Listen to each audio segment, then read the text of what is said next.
Good day, everyone.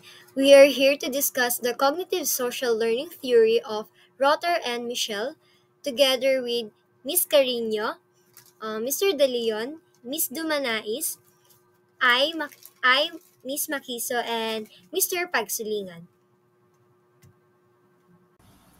About sa overview of cognitive social learning theory, first bullet, ang cognitive social learning theory sila Julian Rotter and Walter Mischel ay nakarest sa idea that cognitive factors help shape how people will react to environmental forces. Meaning kung papaano nagre-react or behave ang tao ay may drives both internal and external at hindi sila sang-ayon sa explanations ng theories mula kay Skinner na ang behavior ay namomodify lang majority ng external factors, kundi marami ring rason na nagkokos ang internal drives na ganito mag-react ang isang individual dahil ganito siya mag-isip, dahil ito yung natutunan niya, dahil sa personality na mayroon siya, at dahil sa past experiences na nag-shape ng kanyang subjective perception. So pangalawa, for Rotter, he contended that human behavior is best predicted from an understanding of the interaction of people with their meaningful environments. So, ang paniniwala niya as a theorist ay may indicators ang cognition, past histories, and expectations for the future ang mga tao na altogether ay binubuo ang kanilang behavior. Like sa naunang explanation, maraming dahilan caused by the internal drives ang nagsiship sa tao to have a certain behavior. And then on the third bullet, Michel believes that cognitive factors such as expectancies, subjective perceptions, values, goals, and personal standards play important roles in shaping personality. Kagaya ni Rotter and Bandura, naniniwala si Michel na may cognitive factors like expectancies, subjective beliefs or perceptions, mga values, goals, and standards ang mga key components na nagbubuo ng personality ng isang tao, which in turn ay explanations kung bakit ganito sila nagbe-behave. Let's tackle about Julian Ruther biographical sketch. Julian B. Ruther, American psychologist, pinanganak sa Brooklyn, New York, United noong October 22, 1916. Namatay sa Mansfield, Connecticut, United States noong Enero 6, 2014. Ang ama ni Ruther ay nagmamayari ng isang maunlad na negosyo. Ang kamalayan ni Ruther sa kawalan ng hustisya sa lipunan at ang epekto ng sitwasyon sa kapaligiran sa mga tao ay lubang na impluwensya ng depresyon. Ang pagkahumaling ni Ruther sa psikolohiya ay nagsimula sa mataas na paaralan na mag-aral siya ng mga aklat ni Freud at Adler. Nagsimulan dumalo si Ruther sa mga lektura at pagpupulong ni Adler ng kanyang Society of Individual Psychology sa tirahan ni Adler noong siya ay estudyante sa Berkeley Colleges. Nagpunta si Ruther sa Universidad ng Iowa pagkatapos niyang graduate, kung saan nag-aral siya sa ilalim ni Kurt Lewin. Nag-minor si Ruther sa speech pathology at nag-aral ng semanticism na si Wendell Johnson, na ang teorya ay naka-impluwensya sa mga pananaw ni Ruther sa paggamit ng maling paggamit ng wikang psikolohikal na agam para sa natitirang bahagi ng kanyang buhay. Tinanggap ni Ruther ang isang internship sa clinical ng psikolohiya sa Worcester State Hospital sa Massachusetts pagkatapos makuha ang kanyang master degree. Isa sa ilan na magagamit sa panahong iyon. Sinimulan ni Ruther ang kanyang PhD pag-aaral noong 1939. Si Ruther ay naging isang sa mga unang clinical psychologist na sinanay sa kung ano ang kilala ngayon bilang tradisyon na estilo pagkatapos kumpleto ang isang pre-doctoral internship sa clinical psychology. Si Ruther ay naging isang professor sa Ohio State University matapos magsilbi sa Army at Air Force noong World War II. Umalis si Ruther sa Ohio State noong 1963 upang maging direktor ng programa sa pagsasanay ng klinikal na psikolohiya ng Universidad ng Connecticut. Connecticut. Si Ruther ay ang presidente ng Division ng Social at Personality Psychology at Clinical Psychology ng American Psychological Association. Let's proceed to contribution of Ruther. Sa pagbuo ng teorya sa pag-aaral ng lipunan na nagbibigay diin sa kahalagahan ng pag-aaral mula sa iba't ibang at sa kapaligiran sa paghubog ng pag-uugali, pinapakilala ang konsepto ng locus of control na tumutukoy sa mga paniniwala ng isang individual tungkol sa pinagmulan ng kontrol sa kanilang kaganapan at kinalabasan. Iminungkahi na ang pag-uugali ay tumutukoy na ng pakipag-ugnayan sa pagitan ng mga inaasahan ng isang tao at ang halaga na ibinibigay nila sa isang partikular na layunin upang malakas. Gumawa ng makabuluhang kontribusyon sa larangan ng personality psychology sa pamamagitan ng kanyang trabaho sa social learning at locus of control. Legacy of Julian Ruther is ang mga gawain ni Ruther sa teorya ng social learning at locus of control ay nagkaroon ng pamatagalang epekto sa larangan ng psikolohiya at pagtuloy ng malawak na pinag-aralan at dapat ngayon. Nakatanggap siya ng maraming mga parangal sa pamamagitan ng karera, kabilang na ang American Psychological Association Distinguished Scientific Contribution Award noong 1973. Ang mga idea at teorya ni Ruther ay naging impluwensya sa mga lugar tulad ng clinical psychology, educational psychology at pag-uugali ng organisasyon. And then sa basic assumptions, first, human interaction and reaction with environmental stimuli depends on the meaning or importance that they attach to an event. Unlike sa theory nila Skinner sa conditioning na sinusubside ang internal drives kung paano nagbe-behave ang individual, sa theory ni Ruther, kasama ang internal drives sa pagtukoy ng possible behavior ng mga individual. So ang unang punto rito is that individuals behave base sa cognitive processes nila, specifically ay ano nga ba ang paningin nila sa event na kinakarap nila, kung ito ba ay seryoso o mababaw lang para sa kanila. So bukod sa external factors which is the environment, isang major factors din ang internal factor again which is the cognitive processes. Pangalawa naman, human personality is learned and constantly changes from home to tomb. So ang personality ng isang tao ay continuously nabubuo throughout their life at ang personality na nabuo natin uniquely by our own experiences ay isa sa nagdedetermine kung paano tayo nagbe-behave.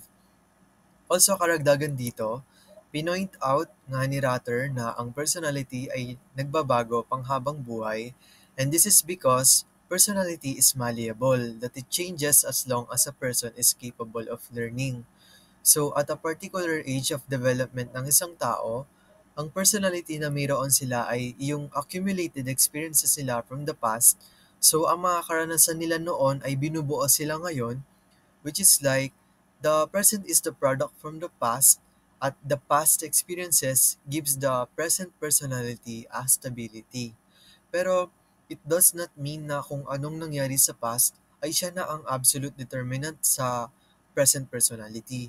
Again, malleable ang personality. So ang progreso during present times ay nakakatulong further to refine ang ugali ng tao.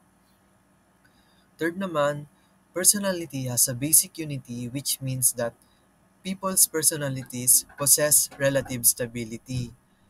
Ang mga experiences from the past gives us the stability kasi the past is like our solid ground ngayon at dahil nga mayroon tayong basis from the past, ang experiences natin is bundled within our minds that produces our personality. So what we learn from the past and ang pananaw natin sa nangyayari ngayon at noon ang nag-shape kung ano ang personality natin as our own person. And being our own person ay authentically natin may express if we possess stability and the basic unity ng ating personality. Fourth naman, motivation is goal-directed, not necessarily to reduce tension or seek pleasure. Karamihan kasi sa theorist ay sinasabi na ang behavior is directed to reduce tension or seek pleasure, di ba? Pero para kay Rutter, ay hindi lamang iyon ang dahilan ng pagbe-behave natin.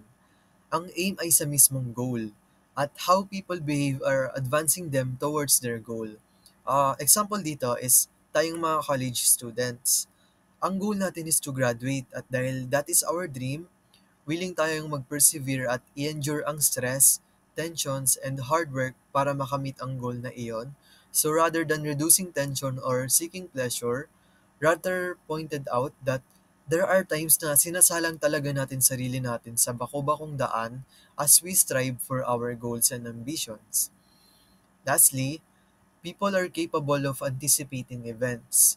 Sa mga next hours ng ating buhay, depende sa ating sitwasyong kinalalagyan, we are capable of anticipating what could possibly happen when that time comes.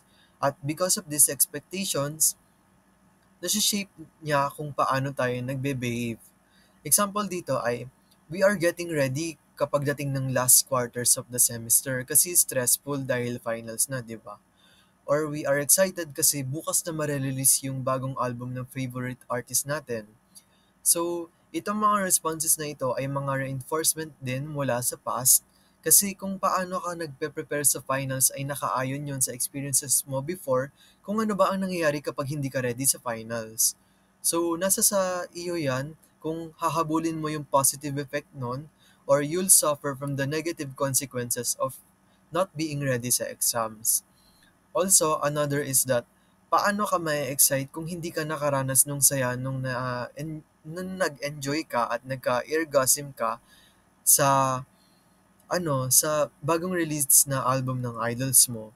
So, familiar ka na sa posible mong maramdaman kaya may anticipation ka na about sa future and these anticipations ay dulot din ng mga naranasan or na-encounter mo from the past. About sa predicting specific behaviors, mayroong four variables na ginawa si Rutter and these are behavior potential, expectancy, reinforcement, and psychological situation. Una is behavior potential. It is the possibility that a particular response will occur at a given time and place. A multitude of possibilities that a person will do a certain behavior as an interaction with their environment. So, ang behavior potential ay mga malalawak na posibilidad na maaaring isakilos ng tao sa sitwasyong kinalalagyan niya, wherein ang mga kilos niya ay initiatives and responses to the environment or circumstances that they are facing. Example dito is Megan walking past the restaurant, she can actively ignore it, think about stopping to eat, notice the building and contents with the thought of purchasing anything, or rob the cashier. So these behaviors are ranged from zero likelihood, likely, very likely, and in between these options. Ang mga behavior potential ni Megan ay to act in a complex massive selection of possibilities. At yung likelihood na gawin niya yung certain action ay also connected sa other variables na aking tatalakayin later on. Basta, behavior potential simply means potentials na maaaring i-carry out ng behavior. Second variable is the expectancy. It refers to a person's expectation that some specific reinforcement or set of reinforcements will occur in a given situation. Their own expectation or anticipation of what would, could, or consequentially happen after interacting with a specific situation. So meaning ng expectation is Bago isuling ng tao ang certain behavior ay pinag-isipan muna niya ang posibleng mangyari after doing that certain action. So, ano ba ang ina-expect niyang aftermath when they did this response or initiative? At also, ang mga experiences na ito ay mga sariling karanasan na na-experience mula sa past o mga na-encounter na pangyayari kahit hindi involved ang sarili directly. Kaya sila nagka-idea na ang certain action na ito ay probably magli-lead sa ganitong effect. So, expectancies can be distinguished by general and specific.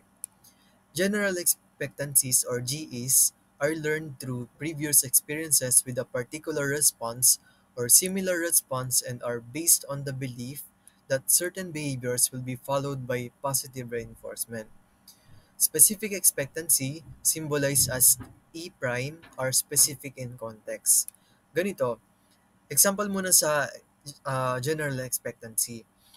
General expectancy of working hard academically would result in good grades and great rewards, but specific expectancy of working hard academically on a certain subject will not really result in good grades or great rewards since the professor of that subject is stingy or madamot sa grades. So, ang general expectancy ay yung pinaka-idea ng after effect ng certain behavior. So, nagsumikap ka mag-aral ng mabuti dahil alam mo at ine-expect mo na nagbubunga ang hard work positively at magkakaroon ka ng mataas na grades at makakaranas ka ng advantages of having a good grades.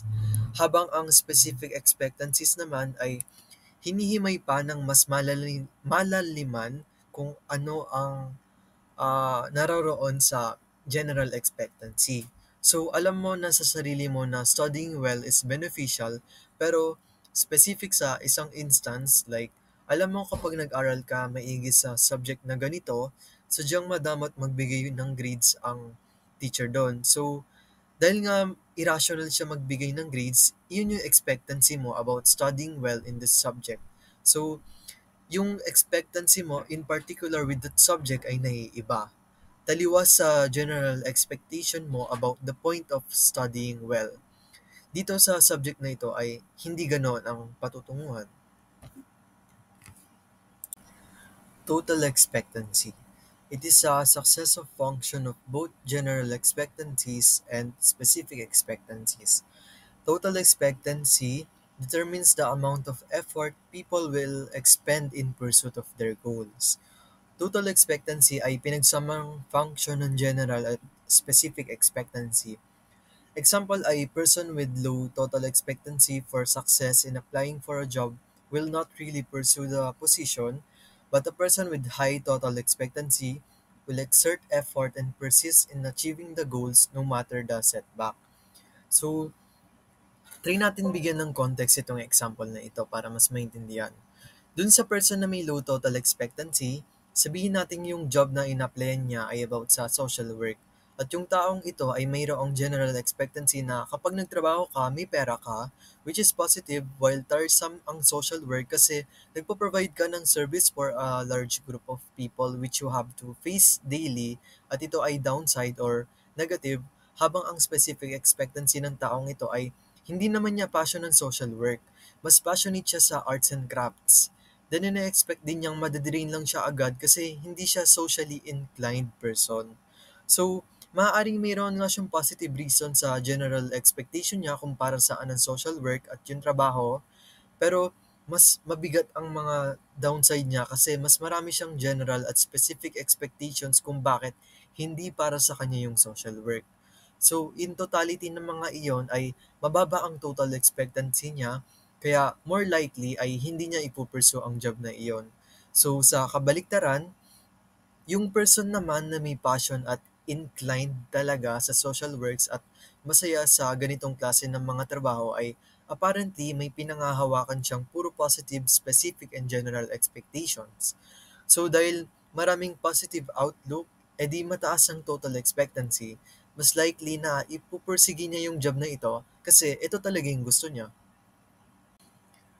Sa reinforcement value naman, the preference a person attaches to any reinforcement when the probabilities for the occurrence of a number of different reinforcements are all equal. How a person values the effect of doing a certain behavior, the effect is the reinforcement. And does a person see that particular reinforcement as highly positive that tends to compel them to do that instead?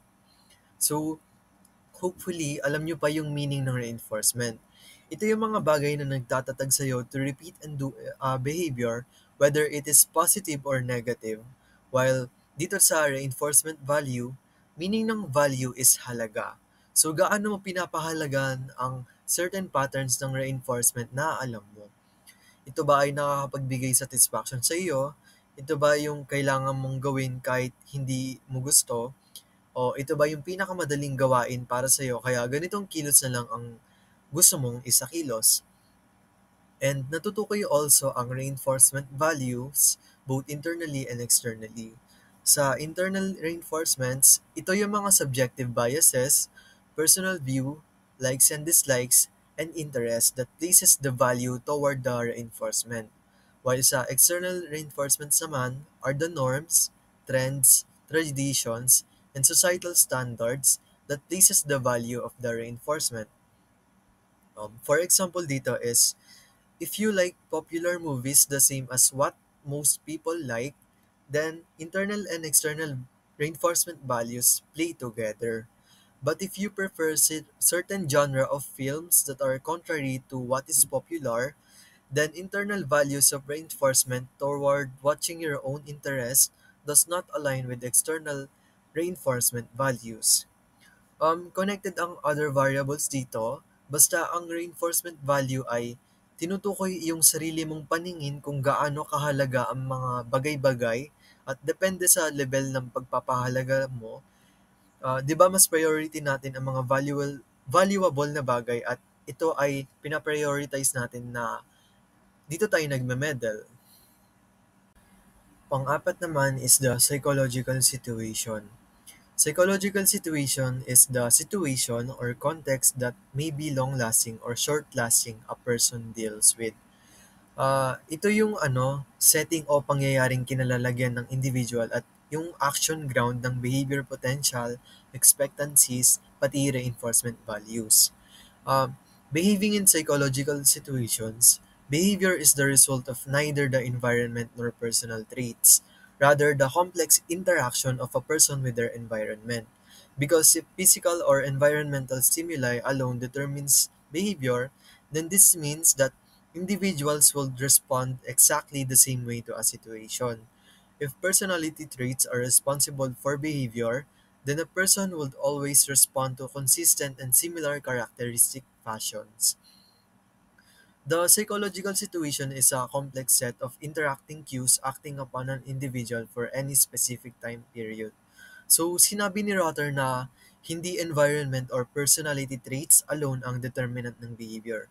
Kasi to repeat the point, kapag environment lamang ang determinant ng behavior, edi lahat ng tao ay magre-react the same way sa kung anong tinatamo ng environmental factors sa kanila. While hindi lamang din personality traits ang determinant ng behavior kasi kung anong ugali ng tao, edi ayun lang yung magiging basis sa kung papaano siya magbe-behave.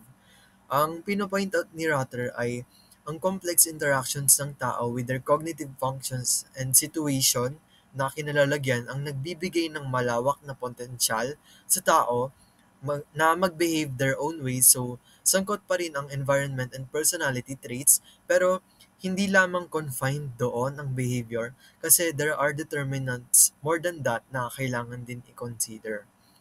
So, psychological situations can be long-lasting or short-lasting, di ba? Example dito is sa long-lasting is one's marital situation may be a concern for a long period of time, while sa short-lasting ay one situation is like a driver spinning out of control on an icy road, ending after getting out of that road. Lastly, the basic prediction formula. The formula represents an idealistic rather than a practical means of prediction and no precise values can be plugged into it. So, prediction lamang ito na tentative at hindi accurate calculations on determining behavior.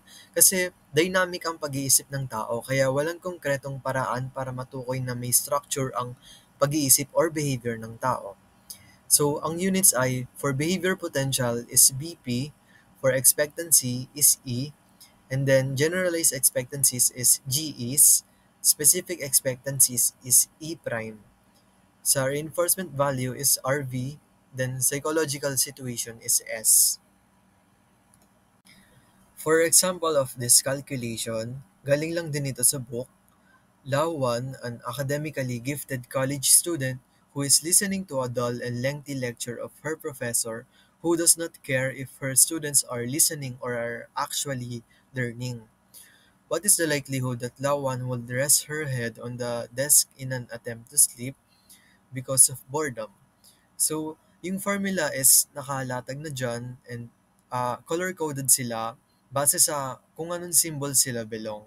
Then hanggang dyan lang diniscuss yung part sa book and hindi rin sinabi kung paano yan actually i-calculate. Though pinoint out naman na itong calculation na ito ay again tentative lang at hindi ito parang solid ground para magdedetermine sa kung paano magbe-behave ang isang tao. Michelle enshowed the proposed personal variables that will interact with the situation to determine behavior, which they called cognitive affective units. So, what are these cognitive affective units? The first one is the encoding strategies. So, the way we encode our stimuli, the stimuli outside of us can determine what our behaviors will be. It is the people's way of categorizing information received from external stimuli. For example, one person may react angrily when insulted, whereas another person may choose to ignore the same insult. Depende kung paano nila i-encode. It varies from person to person kasi pwedeng i-encode nila in an offensive way. Yung insulto ba para sa kanila is nakakagalit, nakakatawa, or feel nila di kapansin-pansin. Next is the competencies is our belief on what we can do. For example, is na-appoint ka ng mga klase mo na maging leader and you as someone na alam mo yung kakayahan mo, tumanggi ka. Kasi your competency on leadership is very low. And then, self-regulatory strategies, where people use this to control their own behavior through self-imposed and self-produced consequences. It encompasses a diverse set of techniques and approaches that individuals employ to exert control over their behavior, emotions, and cognitive processes. For the expectancies and belief, Michel acknowledged the role of expectancies in guiding behavior. According to his perspective, individuals form expectancies about the consequences of their actions based on past experiences, social learning, and situational cues. These expectancies can influence decision making, goal setting, and behavioral choices. Tapos sa goals and values is where we are not moving randomly. If may goal ka, you do not move randomly. Your behavior is aligned with your goal. And lastly, yung affective responses includes emotions, feelings, and physiological reactions. There are times na our emotions can influence our behavior. If we imply this in our day-to-day lives, makikita natin kung bakit nagvary yung traits natin sa isa't isa. That would be all for my part. Thank you for listening. About sa components of needs, there are three components na aking i-discuss throughout this. And itong tatlong ito ay connected sa isa't isa pati na rin sa previous terms and concept discussed. First, sa need potential, it refers to the possible occurrence of a set of functionally related behaviors directed towards satisfying the same or similar goals. So, ibig sabihin dito ay yung mga posibleng isagawang kilos o function ng isang individual aimed para isatisfy ang mga pangangailangan niya. So, potentials ng ilalantad nilang kaugalian para makamit ang needs nila. Example is family eating in a fancy restaurant. All of them are not satisfying the same category of needs. One may be satisfying the need for physical comfort, which is eating. One may be satisfying love and affection, which is spending time with family. One may be satisfying the need for recognition status, which is the financial capability to afford eating in a fancy restaurant. And then, need potential is analogous to behavior potential, but the difference is the need potential refers to a group of functionally related behaviors, while behavior potentials naman refers to the likelihood of a particular behavior happening at a situation. So, need potential is aimed at satisfying an individual's perceived need. Behavior potential is the wide range of possibilities of behaviors. So, understandable naman siya as is, di ba? To reiterate the point, ang need potential daw ay pag-interact ng tao sa psychological situation na kanyang kinalalagyan aimed sa pag-satisfy ng kanyang pangangailangan. So, isa sa family member nila ay maaaring kumakain lang to satisfy their physical comfort at yung isa is sinasatisfy ang need niya for recognition status kasi afford niya kumain, which gives us the idea na mayroon tayong kanya-kanyang kinakailangan at ang pagpursigi sa pangangailangan ito are the need potentials. On the other hand, ang behavior potential ay ang kabuuang mga posibleng pwedeng gawin ng isang tao sa situasyong kinabibilangan niya, and sakop nito yung needs potential. And then, freedom of movement or FM, it is one's freedom of behavior in a situation. Their expectations and subjective categories of needs are aimed to be satisfied. Sa freedom of movement, kalayaan itong gawin yung gusto mong gawin or gawin yung kailangan mong gawin to satisfy your pangangailangan.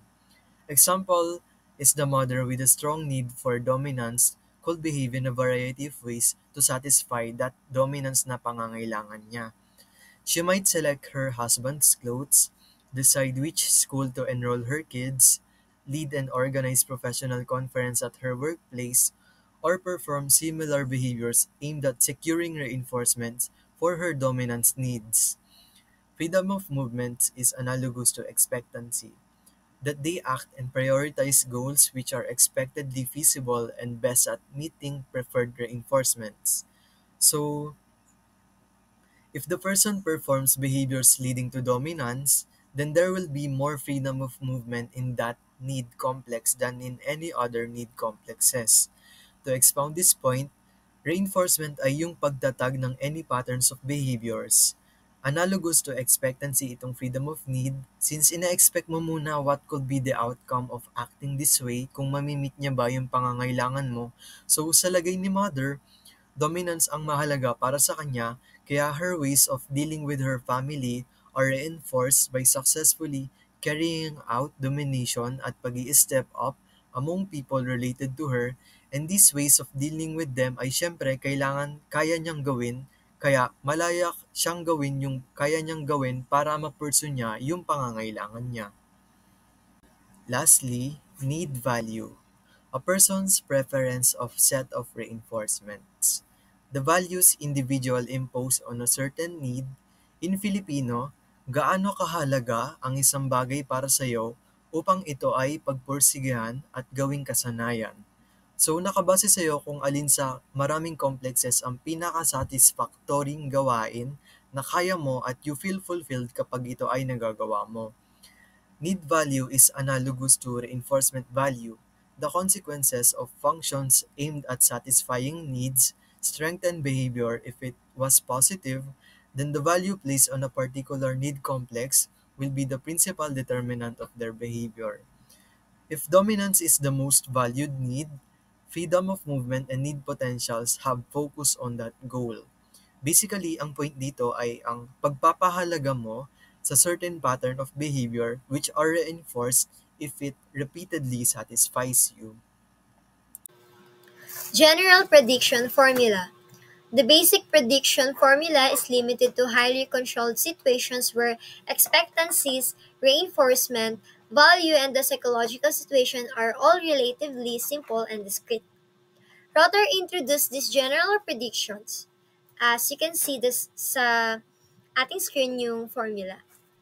And this equation means that need potential is a function of freedom movement and need value. The formula analogous to the basic prediction formula, and each factor is parallel to the corresponding factors of that basic formula. Let's example the case of Lahuan. The story of that is the gifted student who was having difficulty staying awake in a dull and boring class. A more generalized prediction formula is needed to predict her needed potential for gaining the recognition status that comes from the graduating with highest honors. To predict To predict her potential for working towards graduations with highest honor, we must measure her freedom of movement, that is, her mean expectancies of being reinforced for a series of behaviors necessary to reach her goal, plus her need value of all those reinforcements. That is the value she places on recognition status or any other needs she associates with receiving academic honors. So, okay, ito yung example ng prediction formula. Rotter's prediction formula allows for people's history for using similar experiences to anticipate present reinforcement. That is, they have a generalized expectancy for success. Rotter's two most popular scale for measuring generalized expectancy are the internal external control scale and the interpersonal trust scale.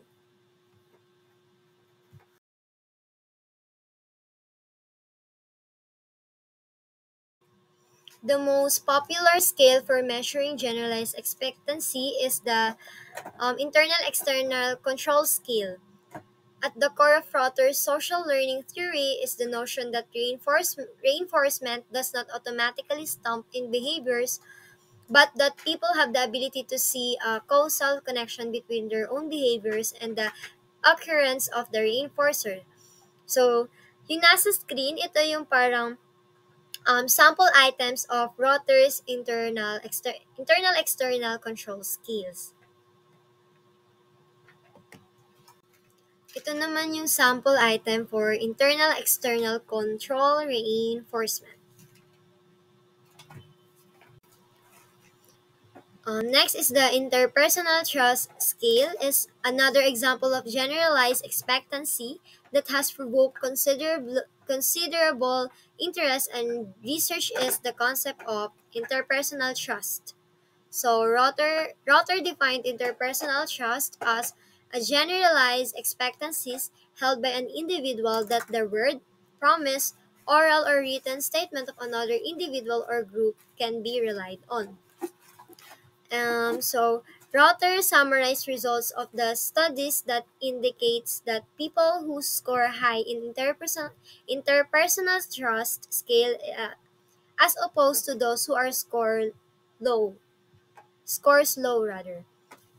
Ito yung parang results are less likely to lie, probably less likely to cheat or steal, more likely to give other a second chance, more likely to respect the rights of others, less likely to be unhappy, conflicted or maladjusted, and somewhat more likable and popular, and the last is more trustworthy. Next is neither more nor less gullible and neither more nor less intelligent. In other words, high trusters are not gullible or naive, and rather than being harmed by their trustful attitudes, they seem to possess many of the characteristics that other people regard as positive and desirable. And makikita nyo sa screen yung sample items ng Rotter's Interpersonal Trust Scale. Next is the maladaptive behavior. So, maladaptive behavior in Rotter's social learning theory is any persistent behavior that fails to move a person closer to a desired goal. It frequently, but not inevitably, arises from the combination of high need value and low freedom of movement. That is, from goals that are unrealistically high in relation to one's ability to achieve them. So, according nga kay Rotter, na lahat ng tao ay may mga goals na gusto nating makamit sa buhay or matupad. So, ang nangyayari sa mga taong may mga maladaptive behavior ay hindi nila ma-reach yung goal nila kasi they dream too high and their expectation also ay mataas. So, isa rin yung reason ay yung freedom of movement ng mga taong iyon. Mababa or hindi gaanong flexible para ma-reach yung kanilang pangarap. Sabi nga dito is, setting goals too high is only one of several possible contributors to maladaptive behavior. When people set their goals too high, They cannot learn productive behaviors because their goals are beyond reach. Instead, they learn how to avoid failure or how to defend themselves against the pain that accompanies failures. People may have low expectancies of success because they lack information of the ability to perform those behaviors that will followed by the positive reinforcement. So, let's proceed to psychotherapy of Julian Ruther. Si Julian Ruther ay kilalang American psychologist na kilala sa kanyang social learning theory at locus of control concept. Ang kanyang diskarte sa psychotherapy ay na-impluwensya ng kanyang teorya sa pag-aaral sa lipunan na nagbibigay diin sa kahalagaan ng inaasahan at paniniwala ng isang individual sa paghubog ng kanyang pag-uugali. Pangunahing aspeto ng Ruther psychotherapy approach ay ang focus on expectancy and reinforcement value. Naniniwala si Ruther na ang pag-uugali ng isang individual ay higit na tinutukoy ng kanilang mga inaasahan tungkol sa mga resulta ng kanyang mga aksyon at halaga ng ibinibigay nila sa mga resultang iyon. Sa therapy, nakatuon ang pansin sa pag-unawa sa mga inaasahan ng kliyente at pagtulong sa kanila na bumuo ng higit pang maasang inaasam at paniniwala. Next one is emphasis on locus of control. Ang konsepto ng locus of control ni Ruther ay tumutukoy sa pananaw ng isang individual sa pinagmulan ng control sa kanilang mga kaganapan at resulta sa buhay. Lalayo ng therapy na tulungan ng mga kliyente na bumuo ng isang mas panloob na locus of control kung saan naniniwala silang may control sila sa kanilang buhay. Sa halip na isang external na locus of control kung saan nila ina-attribute ang control sa panlabat na salik. So, let's proceed to the importance of social learning. Ang teorya ng panlipunan ng pag-aaral ni Ruther ay binibigyan diin ang papel ng pag-aaral ng pagmamasid at mga pakikipag-ugnayan sa lipunan sa paghubog ng pag-uugali at paniniwala ng isang individual. Maaring kabilang sa therapy ang pagkalugad sa mga kliyente ng mga karanasan sa panlipunang pag-aaral at pagtulong sa kanila na bumuo ng higit pang mga adaptive na pattern ng social learning. Goal-oriented approach. Ang diskarte ni Ruther sa psychotherapy ay nakatuon sa layunin na tumutuon sa pagtulong sa pagkakilanlan ng kliyente at magtrabaho patungo sa mga tiyak na makamit na layunin. Ang therapist at kliyente ay nagtutulungan upang matakdan ng makatotohanan mga layunin at bumuo ng mga estratehiyang upang matulungan ng kliyente na maabot ang mga layunin iyon. Next one is emphasis on the present. Ang Ruther approach ay mas nakatuon sa kasalukuyan at hinaharap sa halip na malawakang tuklasin ang mga karanasan ng kliyente. Nutulungan ng therapist ang kliyente na maunawaan kung paano na-impluwensya ng kanilang kasalukuyan mga paniniwala at inaasahan ang kanilang pag-uugali at pakipagtulungan sa kanila upang gumawa ng positibong pagbabago sa kasalukuyan. Ang diskarte ng Ruther psychotherapy ay batay sa kanyang teorya sa pag-aaral ng lipunan at binibigyan diin ang mga kahalagaan ng mga inaasahan ng isang individual, locus of control, at mga karanasan sa pag-aaral sa lipunan. Now let's proceed to the theory of Walter Mischel, which is the well-known personality theory na papangunahan ni Mr. Pagsulingan. So, let's proceed to the biography of Walter Mitchell. Si Walter Mitchell ay pinanganak noong 1930 sa isang komportabling tahanan kung saan nasiyahan siya sa isang kaaya-ayang pagkabata. Nakatira sila sa Vietnam, malapit sa bahay ni Sigmund Freud. Gayunpaman nang salakayin ng mga Nazi ang Australia, sa simula ng ikalawang digmaang pandaigdig, ang pamilya Mitchell ay lumipas sa Estados Unidos. Sa kalaunan ay nanirahan sa New York City. Sa kolehiyo, nag-aral si Mitchell para maging isang social worker. Habang nagtatrabaho bilang isang social worker sa Lower East Side slum, nag-aral si Mitchell sa City College of New York at nagtapos ng graduate degree sa clinical psychology. Itinuro sa kanya na ang teorya ni Freud ay nag-aalok ng pinakamahusay na paliwanag ng pag-uugali ng tao, ngunit hindi niya nakita totoo ito sa kanyang trabaho sa mga delikwente ng kabataan. Ang parehong praktikal na konklusyon ay nangyari kay Carl Rogers sa kanyang unang clinical position. Pagkatapos ay nag-aral siya sa Ohio University, kung saan siya ay nagtapos ng mag-aral na parehong Julia Rutter at George Kelly. Tumuyo sila Rutter at Kelly na itatag si Mitchell bilang miyembro ng pangkalahatang social learning, cognitive learning camp. At kalaunan ay naging faculty member si Mitchell sa Stanford University kasama si Albert Bandura mula 1962 hanggang 1983. Pagkatapos ay bumalik siya sa New York bilang isang miyembro ng Faculty Columbia University, kung saan ipinagpatuloy niya ang kanyang trabaho sa naantalang kasiyahan at ang mga epekto ng sitwasyon sa personal na pag-uugali.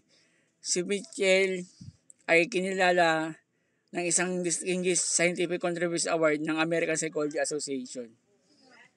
So let's now go on the basic assumptions of Michel. So Walter Michel's personality theory challenges the idea that people behave consistently across different situations. Basically, itong theory na to simply says that people don't always act the same way. Minsan, nagde-depend ito kung nasa ang environment and kung ano ang nangyayari sa kanila, and hindi lang to on what kind of person they are. This means that our behavior can change a lot depending on the situation we're in. It's not just about our personality traits, it's also about how we think and react on what's going on. I will not explain this in deeper detail pala kasi I explained to separately by the other reporters, so I will just give the meaning of each basic assumption. First basic assumption is the situational influences. Situational influences behavior is shaped by the situation more than internal traits. Para mas maintindihan nyo pa, imagine you have a friend named Sam. Normally, kilala nyo si Sam as very quiet and shy sa klase. But isang araw, may school play sa inyo and Sam gets a role where she has to be loud and confident on stage. During the play, si Sam is nag-act totally different from how she usually is because the situation, which is yung nasa stage siya in front ng audience, makes them act that way. That's what Michel means by situational influences. The situation you're in can change how you behave, even if it's not how you usually act. And ang tawag dito again is situational influences. Second basic assumption is the person-situation interaction. Behavior results from a mix of traits and situation. So, halos same lang siya sa una, but let me give you an example again. Imagine na may friend ka na usually very confident and outgoing. Sa class, gustong-gusto niya sa participation and mag-speak up. But one day, nagkaroon ng surprise quiz. Then, yung batang yun is naging quiet and nervous. So, Michelle's idea of person situation means that yung behavior ng bata na yun, which is yung naging biglang tahimik, is influenced by both his confident personality traits and the stressful situation of it taking a surprise quiz. So, even though yung batang yun is typically outgoing, yung specific situation of the quiz makes them act differently, showing that our behavior can change based on both who we are and the situation we're in. Next is behavioral consistency. Behavior can vary widely based on the specific circumstances, unlike the idea of consistent behavior across the situation. So, think of your friend Sarah, who's usually very quiet and reserved in class. But when she's with her close friends during lunchtime, nagiging lively and talkative siya. So, Michelle's idea is different from what we've usually heard about personality. Instead of saying na people always act the same way, Michelle says that how we act can change a lot based on where we are and what's happening around us. So Sarah might seem shy in class but she's super chatty with her friends. It shows lang dito that our behavior isn't always consistent across different situations. Fourth is the cognitive factors. Beliefs, expectations, and interpretations affect behavior, influencing how individuals see and respond to situations. As is ulit yung meaning neto, but let me give you an example again. Ikaw kunwari is naniniwala ka na studying hard helps you succeed in school.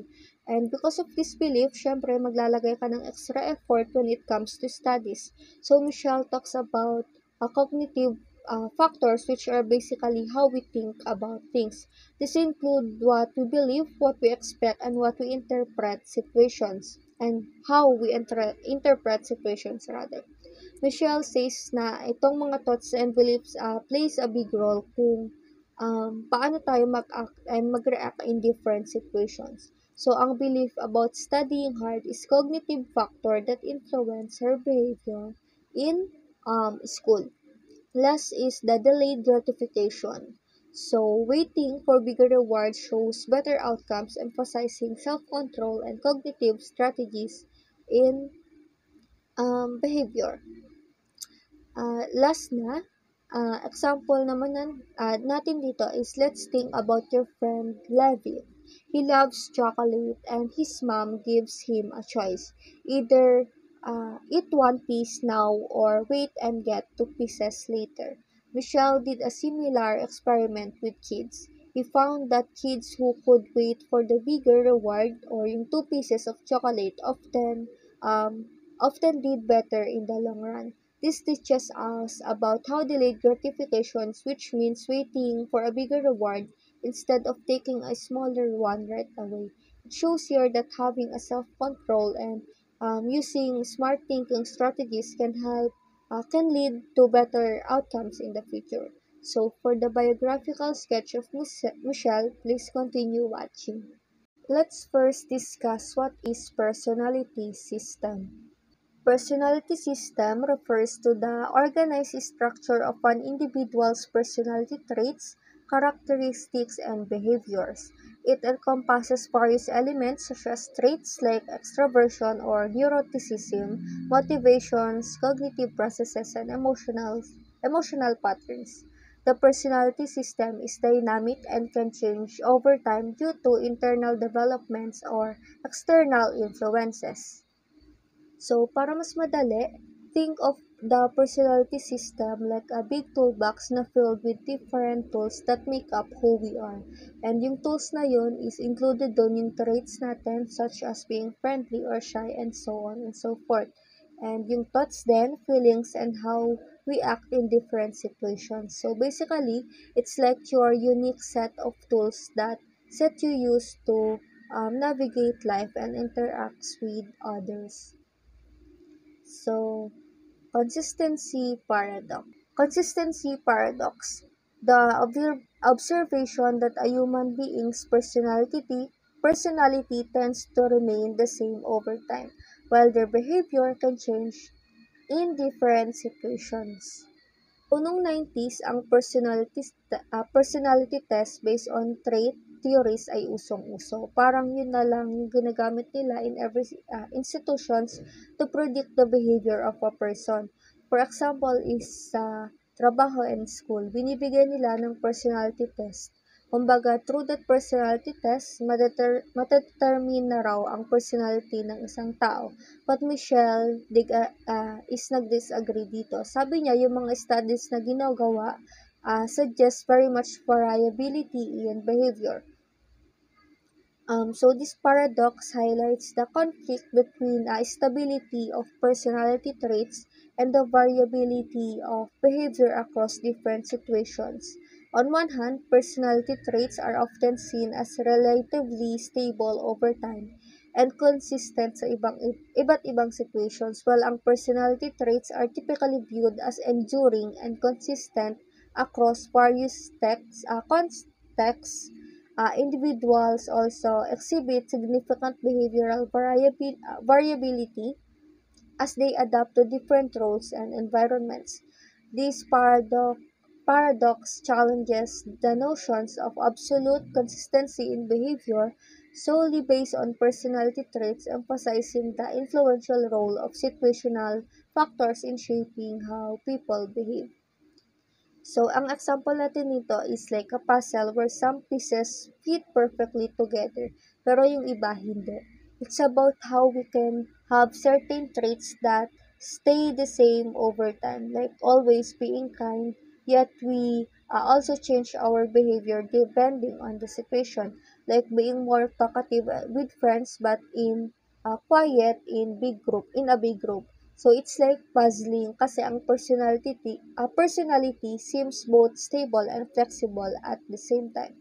So sabi ni Michelle dito, hindi lang daw personality test ang maaaring mag-define sa behavior ng tao. May ibang factors pa raw na madedefine ito and ito yung tinatawag na situation niya. So meron tayong tinatawag na, next, personal interaction. Michelle's idea of personal situation interaction is like recognizing that our behavior is influenced by both of who we are, like our personality traits and beliefs, and the situation we're in, like where we are, who we are with, and what's happening. It's about how these two things work together to determine how we act. First bullet is Michelle's objection to use of traits as predictors of behaviors, rested not with their temporal stability, but with their inconsistency from one situation to another. He saw that many basic dispositions can be stable over a long period of time. Dito naman, naniniwala naman si Michelle na yung personality or traits ng isang tao is stable naman kasi meron naman tayong stable talaga na traits. Yun nga lang, ang mga problema doon sa stable traits na yun is inconsistent siya. Ang tanong stable siya pero bakit inconsistent siya? That is because of the situation. Ang concept of personal situation interaction is nagsasuggest na ang behavior is not solely determined by our personality traits but also by the specific situation we find ourselves in. Ina-emphasize rito na different situations can bring out different aspects of our personality, leading us to act varied ways depending sa context na meron tayo. For example, let's say someone is generally outgoing and talkative, which is, ang tawag doon is traits, yung outgoing and talkative. They may behave differently in a formal business meeting compared to a casual gathering with friends.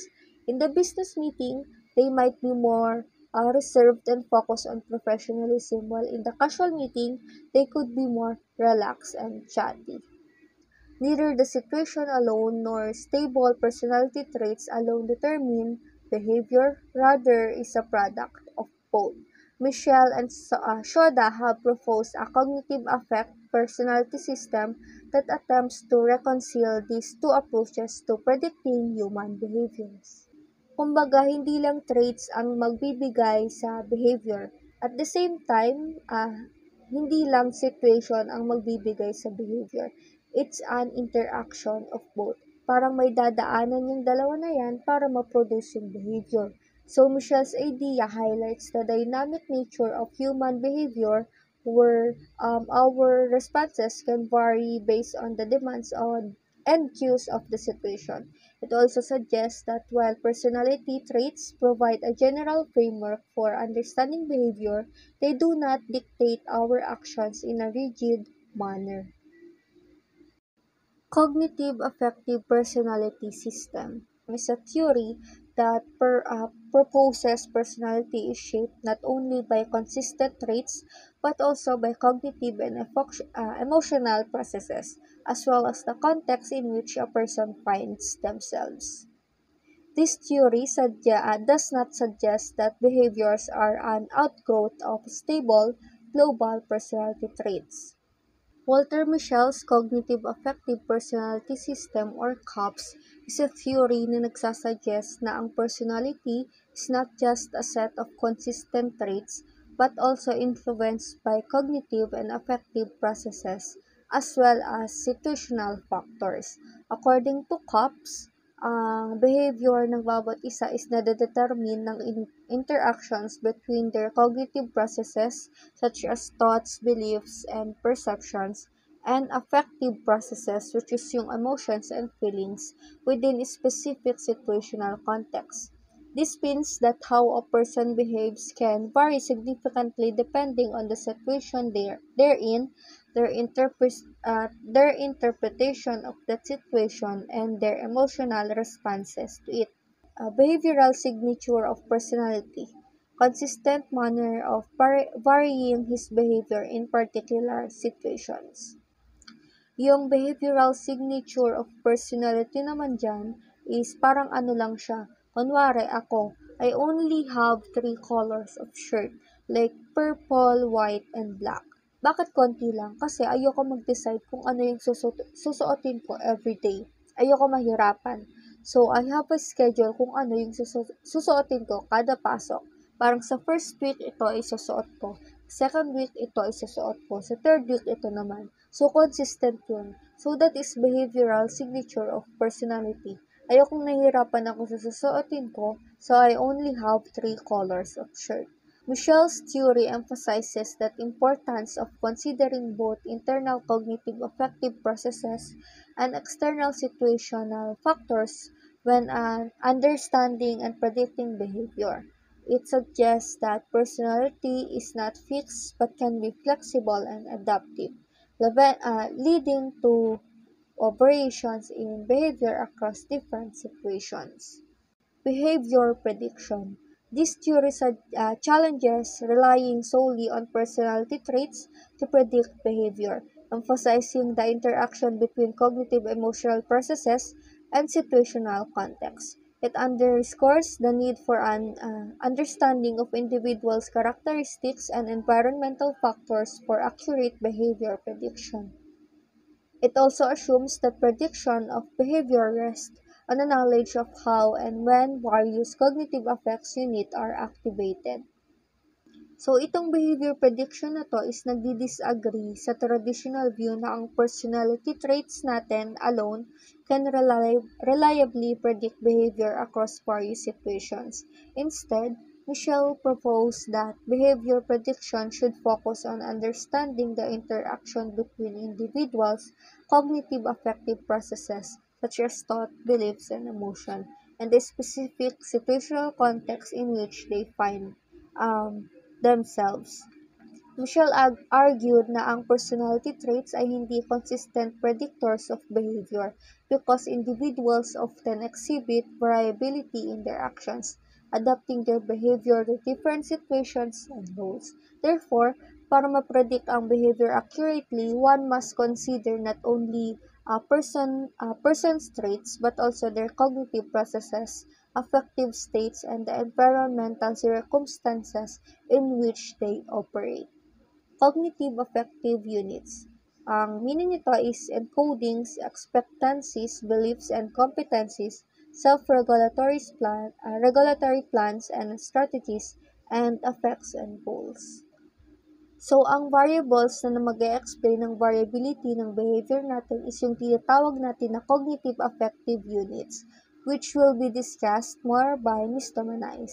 Kumbaga, mayroon tayong personal traits, meron din tayong situations, and magdedetermine sa kung ano ang magiging behaviors natin depending on the situation is the cognitive affective unit. Siya yung nasa gitna.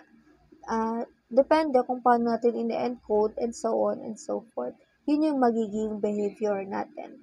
Michel's approach to behavior prediction emphasizes the importance of understanding how individuals interpret and respond to situational cues, how their thoughts and emotions influence their actions, and how these factors interact to shape behavior in a specific context.